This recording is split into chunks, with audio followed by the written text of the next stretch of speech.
Nako mga kaibigan ay patuloy na po na ginigiba itong building ho na ito.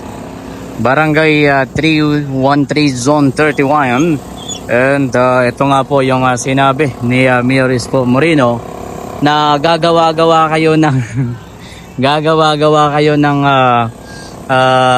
building, no, para lang masabi sa taong bayan na mayroon kayong ginawa. Pero yun nga lang, sa bangkita ho mga kaibigan. And ito, patuloy na po na ginigiba. Kita nyo po yan, ayun o. So, kasi naman, itong building ho na ito, nasa bangkita. Bali, ito yung school.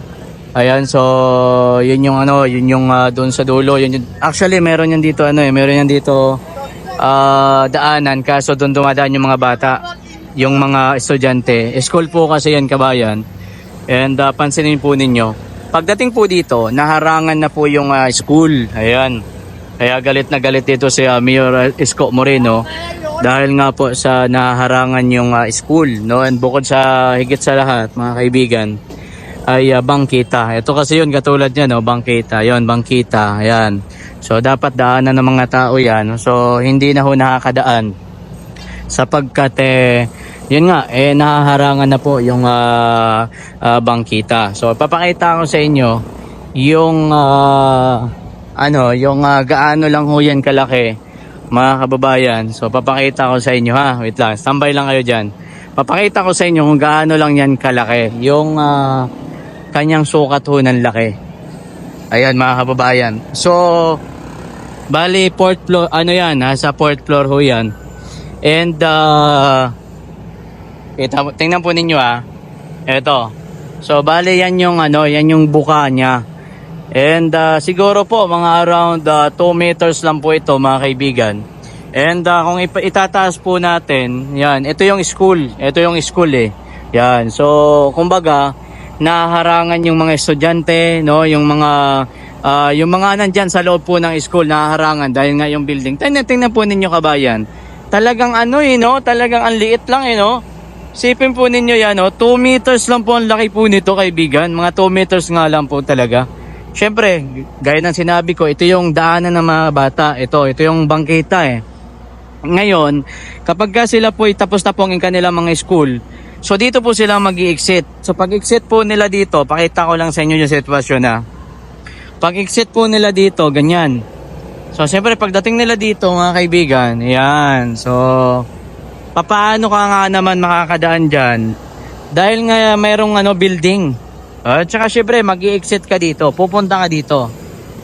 Yan. So pagpunta mo dito, kalsada na ho. So kalsada na. Ayan. So kalsada na, kabayan. And tingnan niyo po ninyo yan. Parang lang, nakadikit lang. Parang halos isang di pa lang ho ang laki. Yan yung laki, mga kababayan. Ayan, so yan. Kita po ninyo, ganyan lang po kalaki, kabayan. So tingnan natin kung mga ilang araw ito gibain.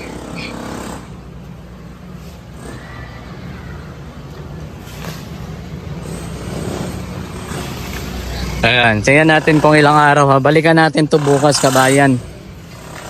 So ito yung pinakagitna, ayan So tuloy-tuloy na pong ginigiba. Sayang talaga, no? Ang laki ng gastos nito.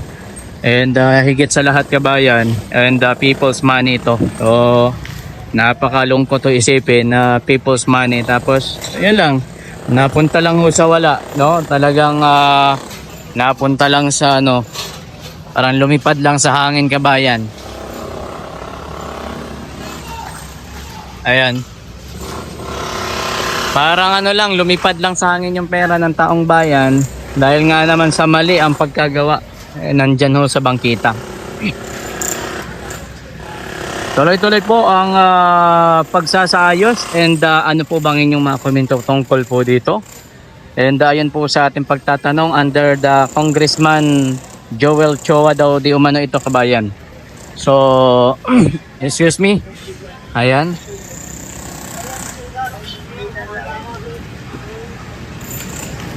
Pagkasayang no. So pansamantala mo nang sinarado yung kalsada para nga naman maging tuloy-tuloy ang kanilang pagsasagawa dyan sa taas. Ayan o, kita nyo naman sa taas. So, okay na. Kahapon okay pa ito eh. Hindi pa ito sira eh. Pero ngayon, sira na po kaibigan. Talaga naman talagang si Mayor Isko, malupit talaga yan eh. Pag sinabi niya, talagang gagawin.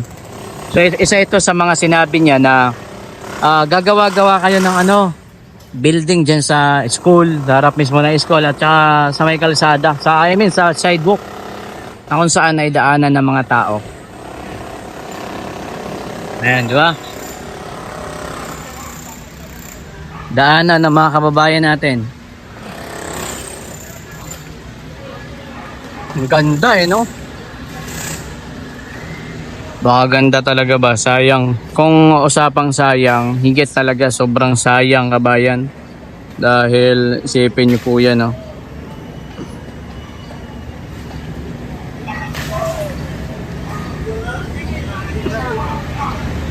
I-share po natin kaibigan ang live po natin at sa mga Iskonyan dyan, sa mga Isko supporters. Maraming salamat po sa inyong patuloy na panonood. And magsasama-sama tayo at bibigyan ko kayo ng update mga kaibigan sa pagigibaho nitong building ho na ito ng sa gayon. Makita po ninyo kung ano na po ang sitwasyon ho dito. Marami po sa mga kababayan natin ang talagang nagtatanong kung ano na nga daw ba ang sitwasyon dito. Ito kasi building na to, inaabangan ito ng mga kaibigan natin kasi syempre isang napakagandang building tapos mali ang tinayuan. And ito ngayon ay patuloy po na ginigiba. So abangan natin. School, ayan ang school. Super sayang talaga mga kababayan. Super sayang. Ayan o.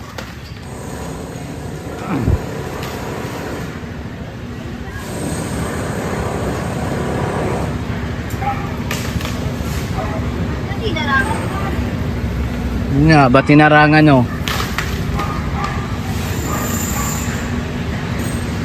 So hanggang dito na lang muna kabayan ang ating update at this morning at this time. And kita-kita po tayo sa sunod na video natin. Ipapakita ko sa inyo ang mga susunod na mga kaganapan dito po sa part 2 na ito.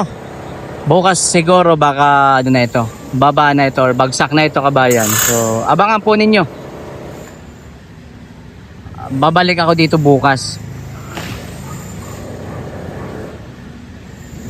Para nang sa gayon mabigyan ko po kayo ng update. And patuloy kasi ang pag-ulan pero bukas siguro baka na yan. Malaki na diyan yung yung natanggal diyan ng mga baso na mga niyan, yung mga semento mga kaibigan. Baka nga ho ganun talaga, no? So God bless and good morning everyone.